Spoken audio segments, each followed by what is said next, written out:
Pemirsa, para petani mengeluhkan anjloknya harga bunga pacah galuh saat musim hujan. Penurunan harga ini membuat pendapatan petani merosot tajam. Bunga pacah galuh merupakan tanaman hias memiliki keindahan warnanya, juga menjadi kebutuhan untuk bahan upakara sarana Banten. Biasanya harganya bisa tinggi saat Hari Raya Agama Hindu. Petani Gusti Mada Rebak yang memiliki lahan di sekitar Jalan Raya Anggungan Penarungan Mengui, Badung mengatakan musim hujan membuat bunga pacah mudah rontok dan kualitasnya menurun. Kondisi ini menyebabkan harga di tingkat petani merosot hingga 3.000 per kilogram.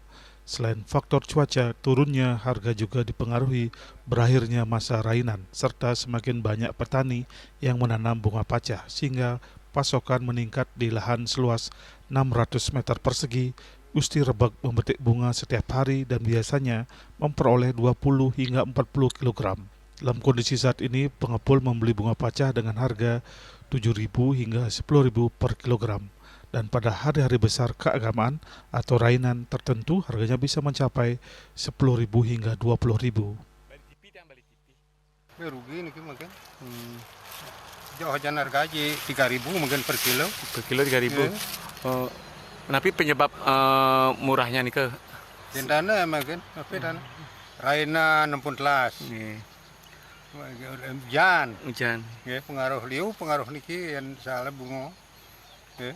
Pementen niki karena akeh petani bunga pacah nih ke? Ya, mungkin akeh mungkin. Nih. Ya. Biasanya niki kalau naik niki biasanya pas raya-rayana naik langsung nih. Bisa naik bisa jadi 20.000, bisa jadi 25.000. Mungkin bencok saja nih jadi 3.000 mungkin. Mungkin 3.000 yang cari nggih. Ini petani Petani nggih. pengepul pun ya kalau mahal kan kandap. Nggih. Petani yang berugi mungkin tuh. Dengan harga yang terus merosot, menunggu bunga mati, ia bersama petani lain yang memilih tidak menanam bunga pacah galuh sementara waktu hingga kondisi membaik. Bunga pacah dari mulai bibit ditanam setelah berumur sekitar 1,5 bulan baru bisa dipetik.